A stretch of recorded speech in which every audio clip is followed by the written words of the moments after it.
నన్ను ఎందుకయ్యా చిన్న చూపు చూసావు? నేనంటే నీకు ఇష్టం లేదా?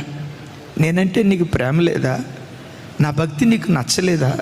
అసలు నేనే నీకు నచ్చలేదా? ఎందుకయ్యా ఆపద వెంబడి ఆపద? ఎందుకు నా బ్రతుకులో ఈ శ్రమను అనుమతిస్తున్నావని మీలో ఎవరైనా ఏడుస్తూ ఈ ప్రార్థనకు వచ్చారా?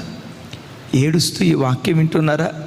ఈరోజు కాల్చబడుతున్న తమ్ముడు, ఈరోజు శ్రమల కొలిమిలో నల్లగొట్టబడుతున్న చెల్లి, ఈరోజు ఎంత నలుగుతున్నావో భవిష్యత్తులో అంత వెలిగేటట్లుగా దేవుడు కార్యం చేయబోతున్నాడు.